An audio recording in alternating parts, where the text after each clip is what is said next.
So now what? Having had all this conversation, where are you now? Is the answer to, just like you say, chill, relax, continue to pray and meditate and follow your heart's desire? So let's talk about pray. Yeah. What? Excuse me, more meditate than prayer. It's all right. Yeah. Prayer is good too. But Yeah. when you pray, what is the content of your prayer? All my thoughts are prayers. Positive, loving, good. In situations that I judge harshly, to remind myself to see what God's not seeing. We're right on something really important. Yeah. So a prayer that comes from an awareness of need is counter to your value. A prayer of open, outward, even vocal appreciation is a prayer that aligns you with all that you desire. And when you say, I'm in a constant state of prayer, it means you're in a constant state of asking. But, this is such an important thing that we're just standing here on the brink of. Because in your awareness that you are asking to move from where you are to a different place, there is a blockage. That's why we're asking all of you to be less aware of where you are in relationship to anything. Can you feel what we're talking about? A prayer of appreciation. What would a prayer of appreciation sound like? It's beautiful. The sun's shining. The sun feels good. It feels great to sit on the deck and watch the wind in my face and see the harbor and the homes and just the flow and the energy of it. All right, that's really good. Now, it sounds a little conditional because you were looking at beautiful things when you did it. You were looking at beautiful conditions. So under those conditions, it's easy to offer that prayer. But it might make you become a little conditional in nature. So can you offer a less conditional prayer? Appreciating wherever you're at in terms of, I started this conversation with the blessings of seeing the negative. Still conditional. Still conditional, and it's not quite what we're reaching for. Okay. Can you feel an unconditional prayer of appreciation? So if it's conditional, it's the harbor, it's the beauty, it's the ship, it's the water, and all of that's good for you. Don't misunderstand. But it's still conditional, which means if you're in pain or if someone was rude to you or whatever, then if you're trained to the condition and you're having an emotional response to the condition, then you're sort of like most people. You're just responding to what you're seeing, and often you're in contradiction of your own desire. So an unconditioned, let's just call it for a moment an emotion. So an unconditional prayer or an unconditional offering, an unconditional moment in time would sound a little bit like this. I love the feeling of clarity. I love the feeling of recognizing how Source feels about me. I like this feeling of well-being. I like this sense of security that I have. I like understanding that I'm an extension of Source energy. I like the idea of Source energy. I like the feeling of Source energy. I like the concept of Source energy. I like the concept of my inner being. I like my awareness of my inner being. I like the feeling of awareness. I enjoy the feeling of clarity. I love the subject of momentum. I like the idea of law of attraction. I like the bigness of this universe. I like the flowing of thoughts within it. I like knowing that I have access to infinite intelligence. I like the feeling of the flow of thought. I like being an extension of Source energy. I like being here in this leading edge time-space reality. I like the beauty of this time-space reality. I like the variety of this time-space reality. I like knowing that this time-space reality is giving birth to ideas within me. I like the power of those ideas that flow. I like knowing that when an idea hatches within me, that I'm not the only one who has that idea. I like knowing that Source within me is in on that idea with me. I like the extension of that idea. I like the occurrence of that idea to me. I like the desire that is born within me. I like an understanding of the value of my beingness. You see how unconditional this conversation was? You see what we're getting at? Not very meaty for you in many cases, but it was an unconditional. In other words, if you followed us and if you flowed with us just a little bit, you were in a state of unconditioned there. You were floating freely with the Source within you. So as you do more of that, what begins to happen is that all of the blockage stops. When you meditate and you quiet your mind, that's what happens. When you quiet your mind, you stop thought, and therefore you stop resistance, and so there's no contradiction within you. But by having this conscious conversation about these unconditional things, what happens is you begin to steady yourself, you begin to accomplish a vibrational set point that establishes a different category within you. It's a category of knowledge. It's a category of knowing. It's a category of love. It's a category of clarity. It's a category of well-being. It's a category of love. It's a category of appreciation. And do you know what? A consistent aligning with that category then brings you, in terms of law of attraction, it brings you fun people to play with. It brings you more ideas. It brings you rendezvousing with beautiful things. It puts you on your deck at the moment that the whale jumps out of the water. That category then yields to you conditions. So can you feel what we were just accomplishing here? We were approaching it unconditionally, which wasn't easy and didn't feel natural to any of you. But as you stay there long enough and you accomplish that, then what happens? Your set point moves, your point of attraction moves, and now you finally got your own tiger by the tail. You now are in control of what comes to you. And most are not in control. Most of you are observing what's going on. It's sort of reacting to life. So as you're reacting to life, you're having emotions that you don't feel any control over, because you really don't have control over them, because you had a category going on within you that you didn't know you had going on within you. And so things are coming to you that match that, and then you're trying to sort it out the long, hard way.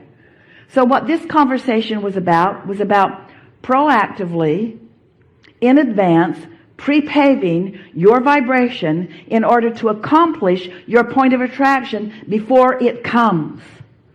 What do you think about that? When you wake up in the morning, that's your best opportunity to do just that. Because while you slept, the momentum of any set point or any vibrational category that you had going on before, any emotional vibrational category that you had going on before, is now subsided almost completely.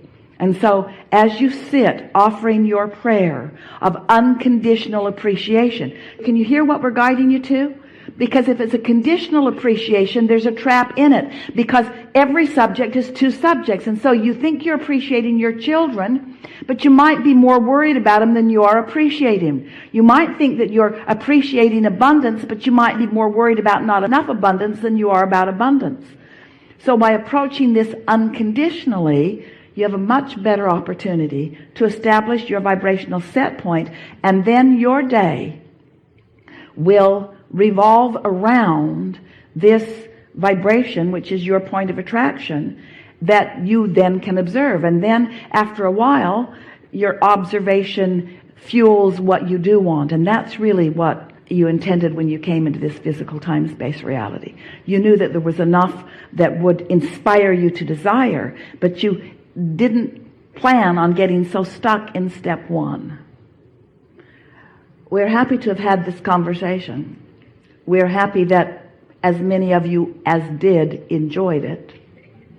We're not worried about those of you who said, when is this going to be over? Because it's never going to be over until this clicks in and registers with you, until we are able to convince you that you have the ability to tune your tuner to well-being. And if you will do it before you have anything else to think about, then the things that will show themselves to you today will be things of well-being. That really is what this conversation was about. And we liked it a lot. Yeah.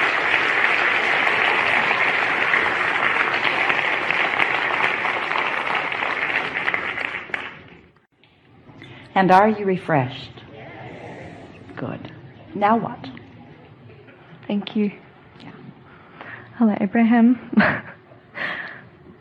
Thanks.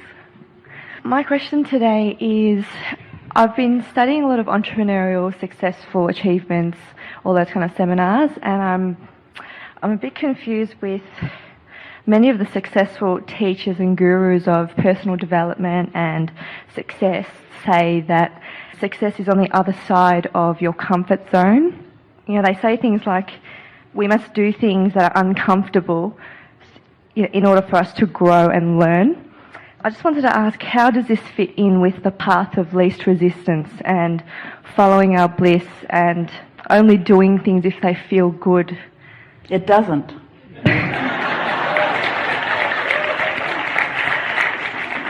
But we know what they're talking about because contrast does give birth to desire. Just before segment of refreshment, we came to a strong culmination that we want to pick up from, especially in light of what you're talking about here, because contrast puts components into that vortex or into that vibrational reality. That law of attraction helps to gather momentum, and if you are in the receptive mode, then often you receive an idea or a desire or an inspiration or an impulse. So, of course, it takes some of all of that in order to give birth to the expansion that you will always be about. But at some point, you have to deliberately and consciously contour the frequency of your being to match your own desire. And so, since we know about the vibration of a question being different than the vibration of an answer, if you stay in the vibrational frequency of the question, the answer will never occur to you. If you are continuing to beat the drum of a problem, the solution, which is a totally different frequency, cannot occur to you. And so, of course, contrast is important to the whole, but you all have put enough components into your vortex that there are enough ideas ripe and ready for your reception to keep you busy for 20 or 30 lifetimes.